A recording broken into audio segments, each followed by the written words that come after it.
Hey folks, Patrick here from Acapella VGM. I'm here in my office, and I thought I would make a video going through my arrangement of Beautiful Ruin from Danganronpa 2, featuring Sab Irene. This is one of my more ambitious acapella arrangements because the original song is rather complicated. It has a lot going on, and it features 3 different instrumental solos.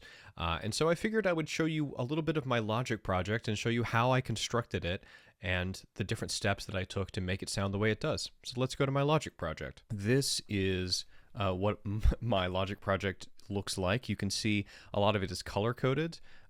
Melody items are typically, I highlight them red, and then I've got some inner harmonies going on, and those are kind of purple. A lot of chords and oohs and ahs. I typically do that kind of stuff in purple. Some little accessory, these are Nooma Nooma Nooma Nooma, and I'll play all these for you in a moment, but those kind of like sparkly textures, I'm going to color those green. Bass is brown, and then percussion is also like this, just like a separate color. But you can see how many tracks I've got. All of this stuff at the bottom here is just like backup bounces in case I need to restore something, in case Melodyne stops working. But this is what this looks like so far. On every single track, I've got usually an instance of Melodyne. I use the full version, Melodyne Studio, which I have purchased slowly over the course of multiple years. And then there's usually a compressor at the beginning of the effects chain after Melodyne, and there's usually an EQ of some kind. First of all, let's take a moment to hear the original song, which I have here in the Logic instance so I could record over top of it. And I just want to talk about this opening section because there's a lot going on immediately.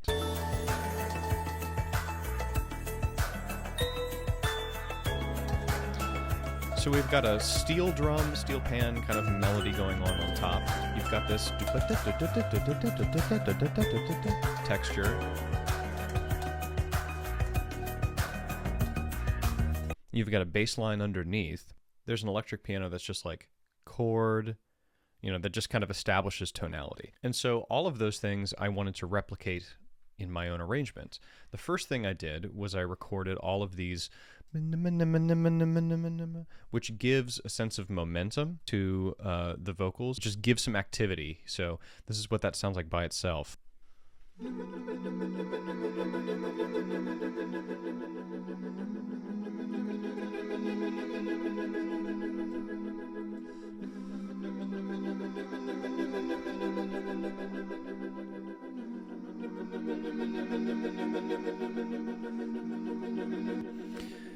These are mostly, as you can see, they're mostly paralleled, and everything that I record in this arrangement is double tracked. So these are both, if we just solo out these top 2, it's just,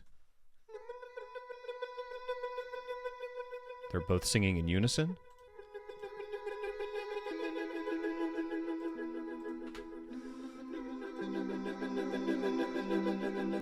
Alto, tenor, and baritone all the way down. They're EQ'd slightly differently. The baritone, I just take out less of the low end, and I take out a little bit of the high end, a little bit more so. Whereas like the alto, I'm taking out a lot more of the low ends, so it's just sitting right below what I'm singing, and I'm cutting out less of the high end. Tenor is something in the middle, so like cut out a little bit more of the low end and keep the high end. Very basic EQ. I don't really like cut a lot of sound out of my vocals, and I probably should. I should really refine my EQ templates, but now to fill that out, I also doubled that with an whoo sound just to add like a sense of a pad going on.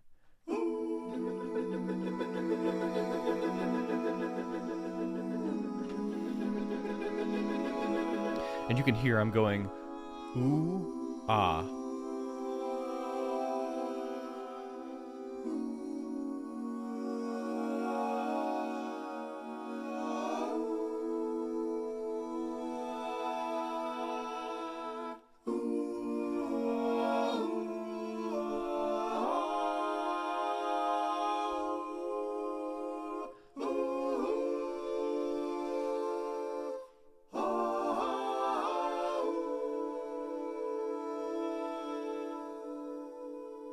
When you combine those two together, it creates this ethereal, constantly moving but yet slow feeling texture.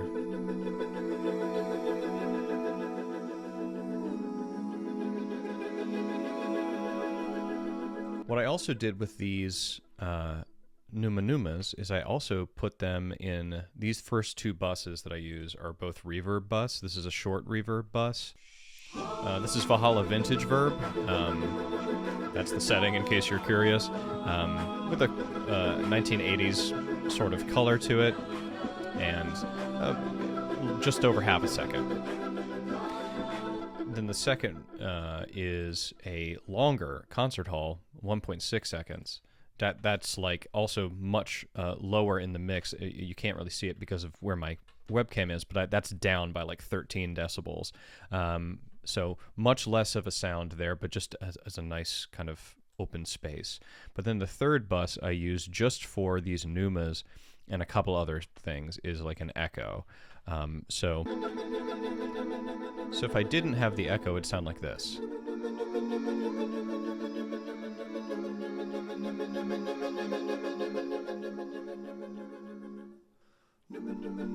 With the echo, it sounds like this.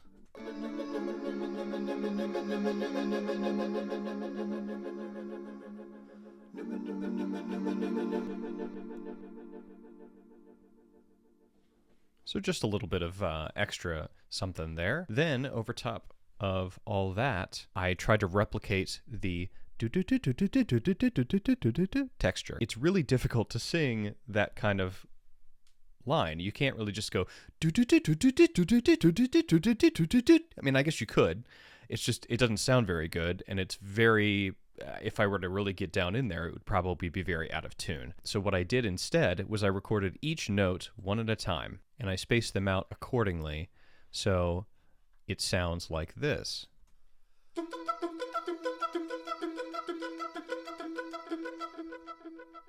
Oh, those are also on the echo. Nice. In order to record this accurately, well, for one thing, this is very heavily tuned. Like if I were to get into, well, actually, this is bounced vocals, so none of the changes are actually in Melodyne. But basically, like when I do these kind of dum sounds, especially really high up,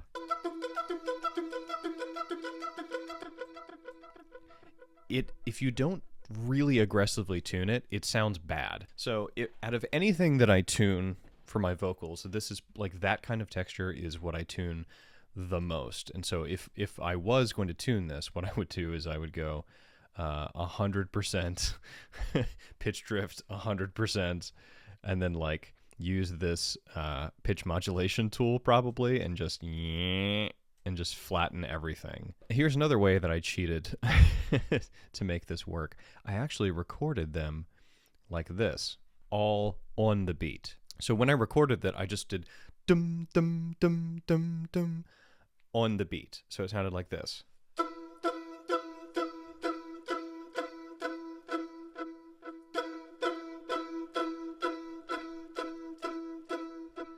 That was much easier to record than trying to dum dum dum, like trying to come in like really on that syncopated in those middle lines especially. I just recorded them all in time together, got them really nice and even with each other, and then I just spaced them out by a 16th note.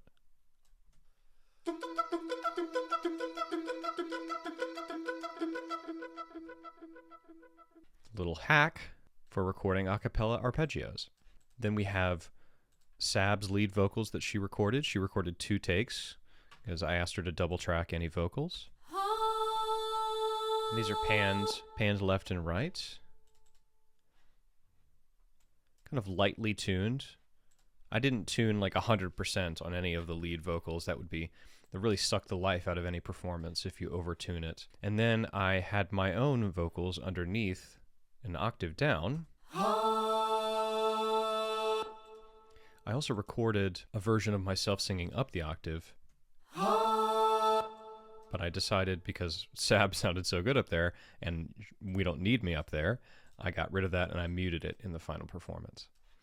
So all of these, let's listen to all of the textural vocals first. So all of the hums and the arpeggios and the Noomas.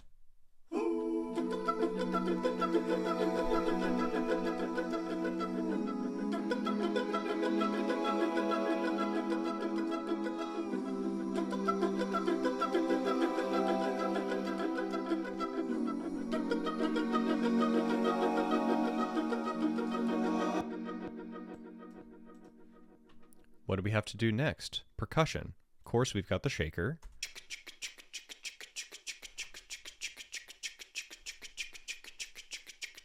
Literally just into the microphone.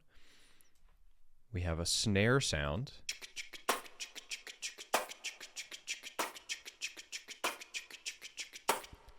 That's me just going.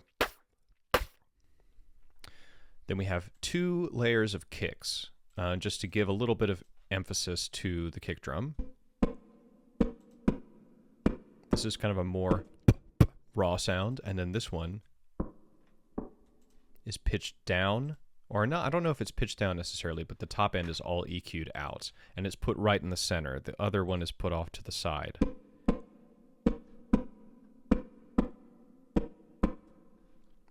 So all those things together sound like.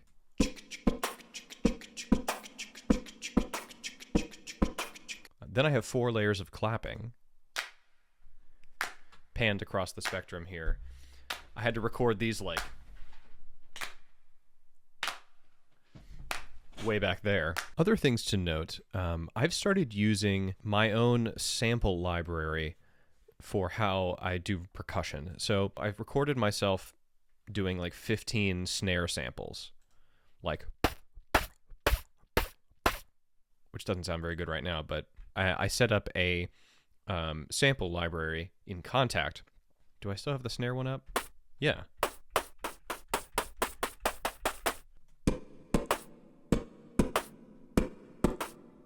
This allows me to, you can see that like I'm triggering different samples going up and down the keyboard with that MIDI curve.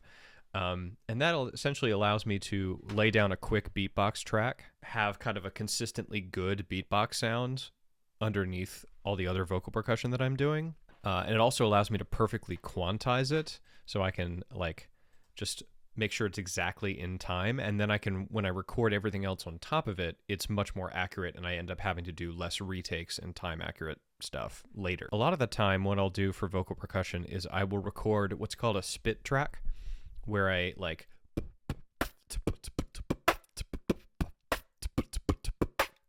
something like that, like just like a raw full kit sound, and then I will layer in these MIDI stuff, like kicks that are really good, snares that are really good. I'll layer it on top, because like often the spit take, you know, there are some kicks that are like, you know, or snares that are like, I'm running out of air, and so like the kicks aren't as expressive. But if I layer in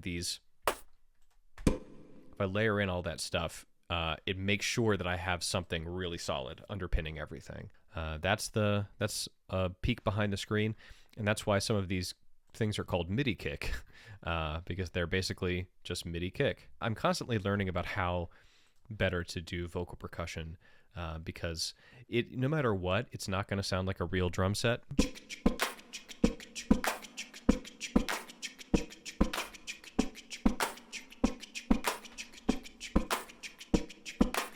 Last component to add is, of course, the bass.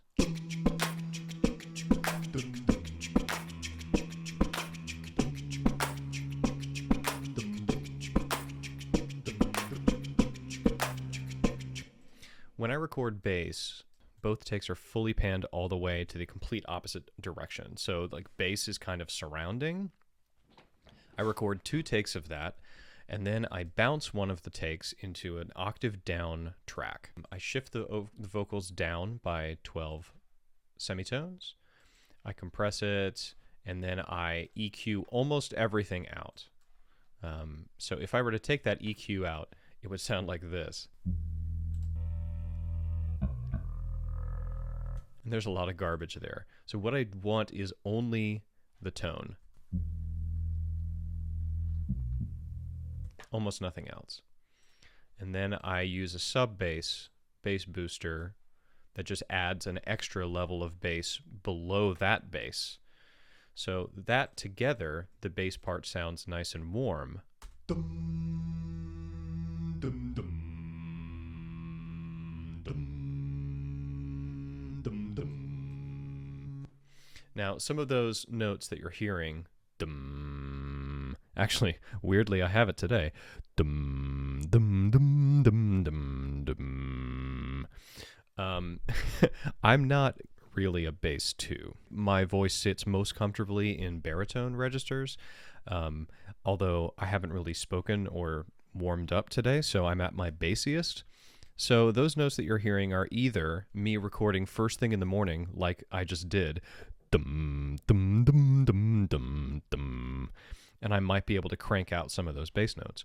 Or what I do is I record it just like a couple notes up. Like if I need to sing a C sharp, dum, I might sing a dum, an E, and then pump it down. When you're doing one-man a cappella, you have your strengths and you have your voice as it exists.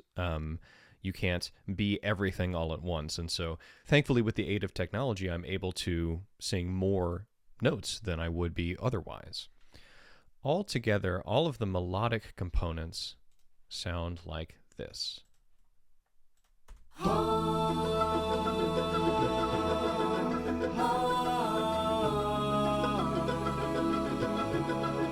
With the percussion,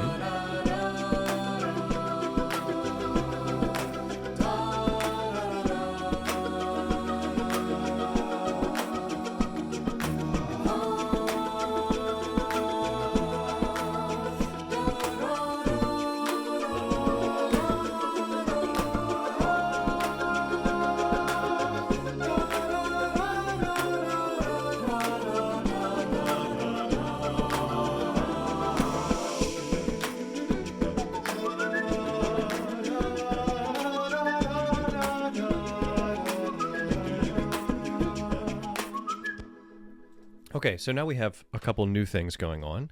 We have this new melody that I recorded here by myself.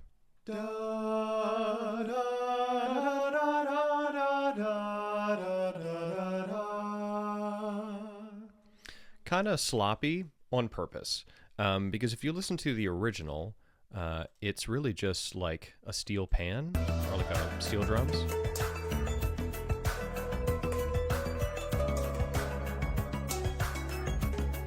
So it's not like exactly in time. They're playing it kind of laid back. And so that's what I did as well. And I also did something I'm calling in the DAW here, steel drum, steel drum. Really all that is just some lip buzzing.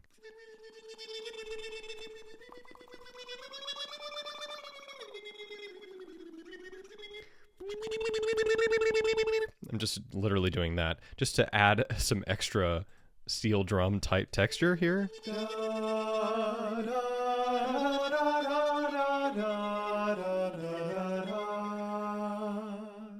That's kind of silly. And then we have this in the original song, you'll hear this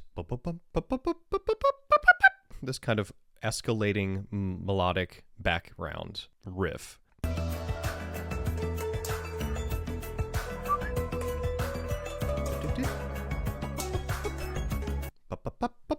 It gets really high up there, which is why I do some whistles here. So from the bottom up, I have these. A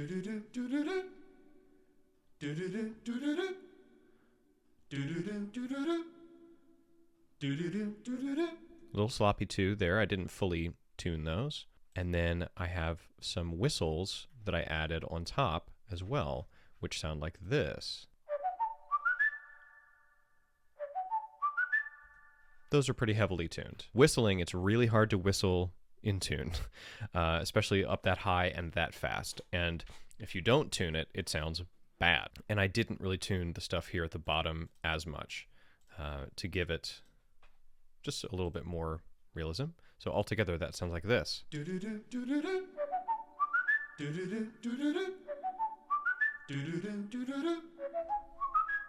With the melody.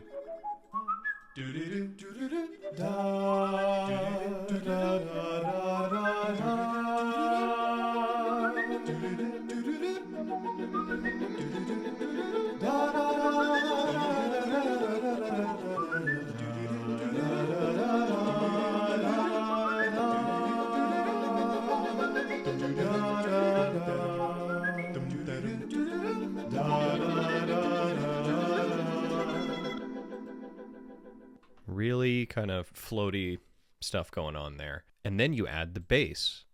and the extra level of baritone that I recorded an octave up. And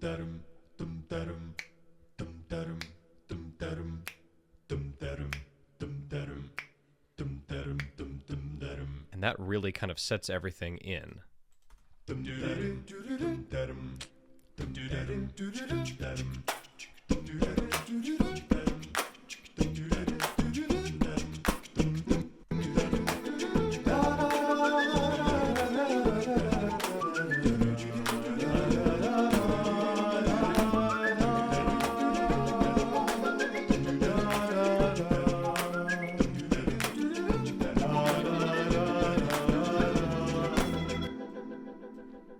This next section, Sab is back in with the melody.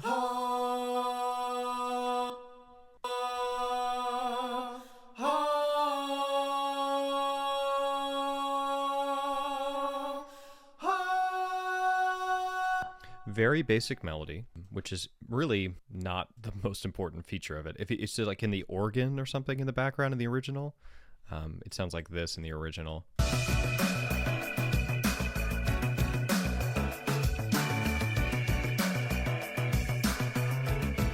So it's a very like warbly sort of high screechy melody.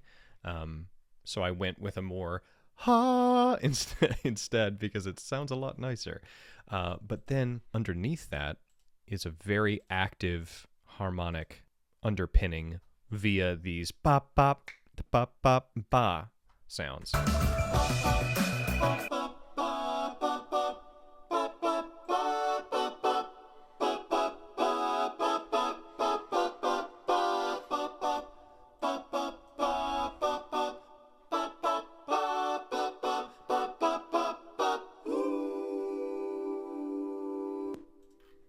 And then, of course, the bass, which really hammers in the syncopation of everything going on.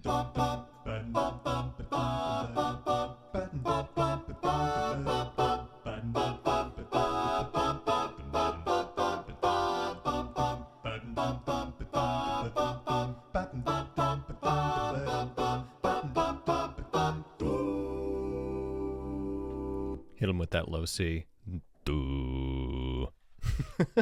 I do one little extra touch of some Nooma Nooma Nooma Nooma stuff. Really just one little phrase here.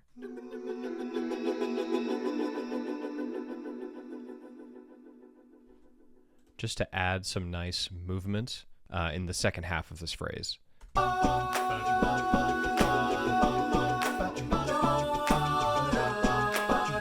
And then I do a little cascade here that is meant to replicate this in the original arrangement. That kind of downward.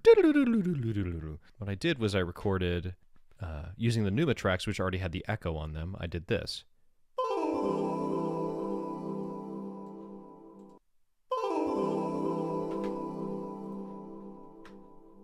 Now, again, a little bit of cheating going on here, because what I did ultimately was I recorded every one of these at the same time. So it sounded something like this.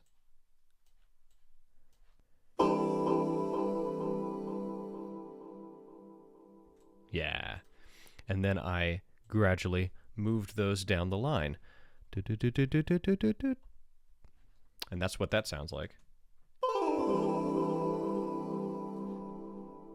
This next part I'm really proud of, because in the original it sounds like this.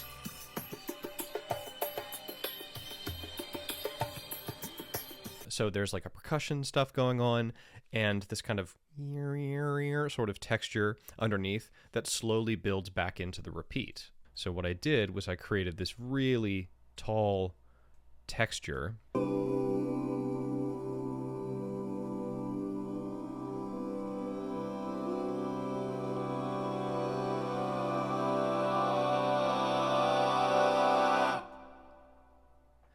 And that's how you do it. You start on an ooh, and then you gradually, over the course of 4 or 5 bars, open up to an ah sound, and then really get into that nasally space. Ah, and that really creates a lot of resonance.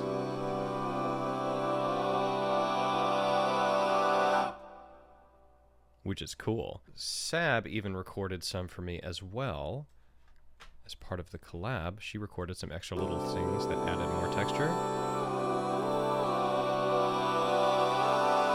And now to make that really special, I added in some clapping.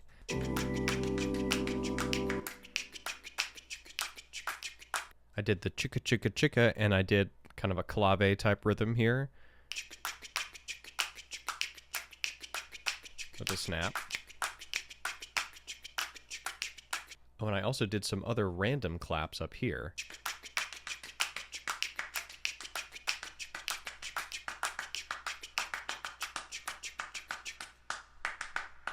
And all together, that creates kind of this chaos of clapping that almost sounds kind of Steve Reich-esque, like clapping music, if you've ever heard it, that minimalist kind of setting where the rhythms are constantly phasing in and out of each other.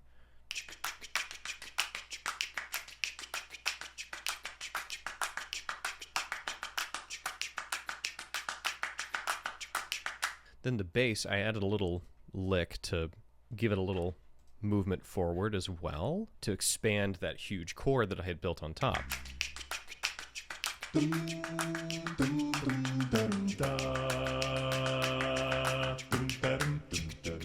With all these oohs and ahs.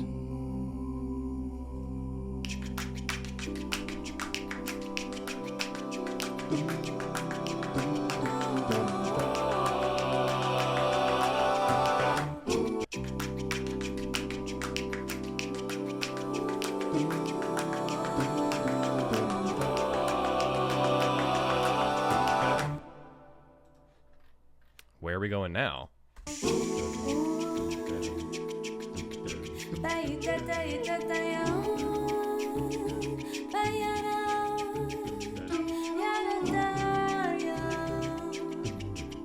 Sab, when I asked her to collaborate on this, I sent her 2 charts. I sent her a flute chart, which really was a C chart that could be used by any C instrument. And I also sent her an alto sax chart that had all the chords that I'd written out for the solo break. She sent me 3 solos. I really had not expected that. I just kind of said, hey, like, I'm sending you multiple options. Do whatever is like the most comfortable soloing for you. Like, that can be whatever, and I'll arrange around whatever you do. And I sent her a track that had just some vocal percussion, like some shaker, and then these chords. Dum da dum dum da dum dum da dum.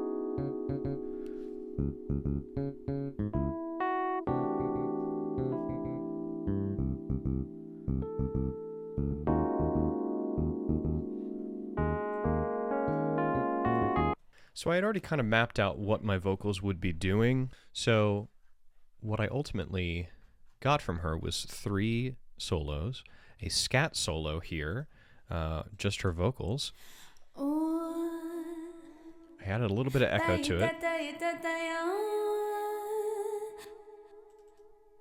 The thing is, like, I really didn't tune this hardly at all. I mean, if we can look at this, and like clearly if I were to, yeah, there's no tuning on that at all. So there's like a couple notes that I tuned here, like that one I tuned, I believe, these longer held notes. But on the whole, almost none of it is tuned. This is just her like being talented and being good at singing. Because it's like a solo, I really wanted to leave it really authentic to the sound that she created just by singing well. The line you want to balance is you want to tune it enough that the singer sounds good. You don't want them to be unhappy with the way that they sound. But also, if you tune it too much, you go back in the other direction. They just sound bad again. And then there's the flute solo. This EQ is, it started out as like based around my whistle EQ for, but then she helped me out with sending me some of like her presets that she typically uses, and that was very helpful. The saxophone solo here at the end.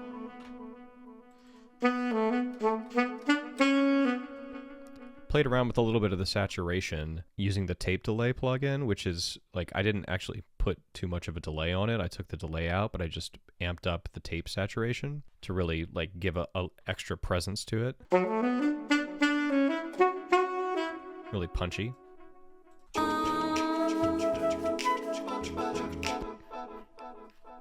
Oh, that's fun. I almost forgot about that. Just a little extra punch. But yeah, all of these vocals sound pretty much like what I had written out with this electric piano track.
Yeah.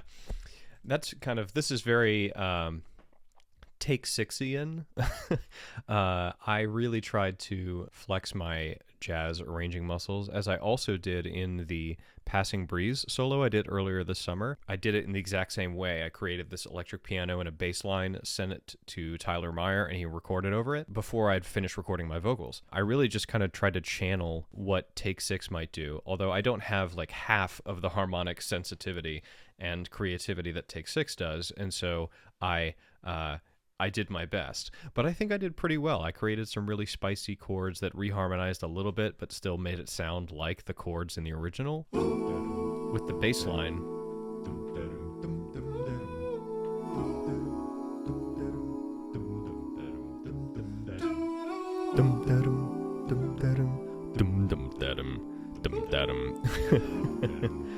that's low today.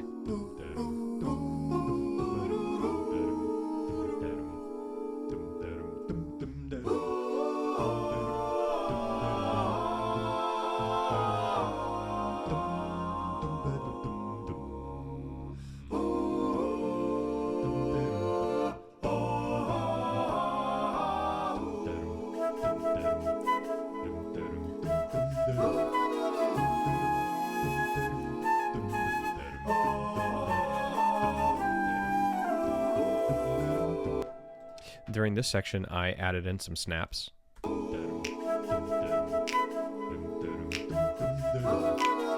Which is also a very Take Six thing to do.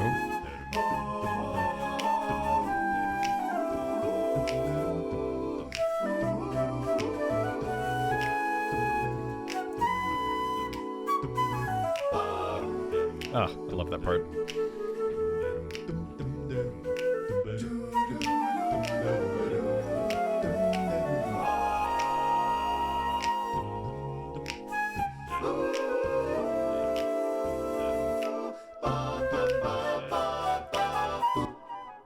This part is the same harmony, I believe, as this Bap Bap Bap Bap Bap from earlier. Except it's boop boops.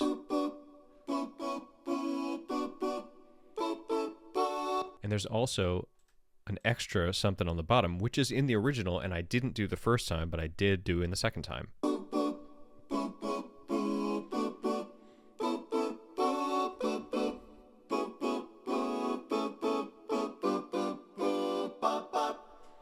Back to the bop bops.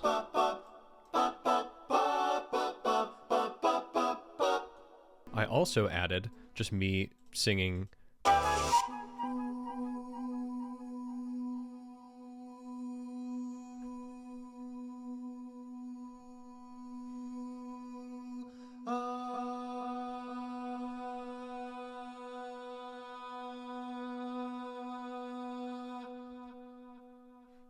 And I think just that simple underpinning of a pad-like tone adds a lot here to fill out the texture.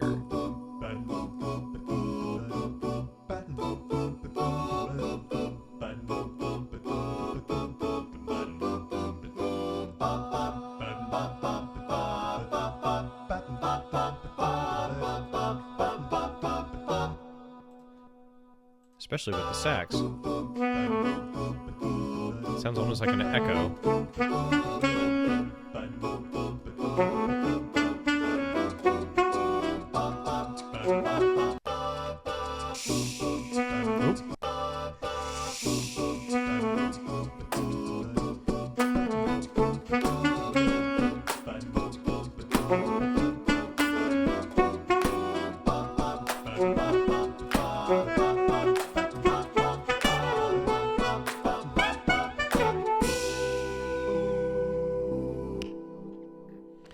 And then, of course, we do the same thing with pretty much the same kind of build, although no sab on these in the second half here.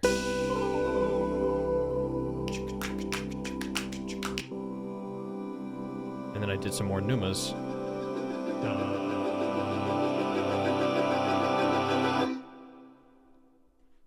I think that's a cool way to end it, just really unresolved, highlighting the tension in the original game.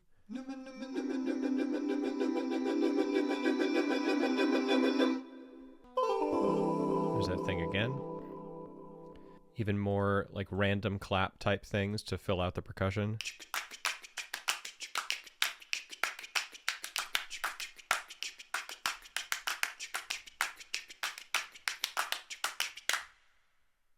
Yeah.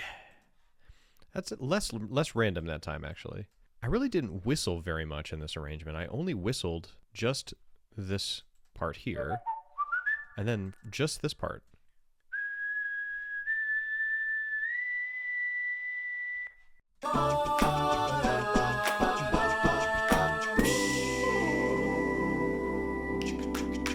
And that's it. I usually do a lot more whistling in tracks like this.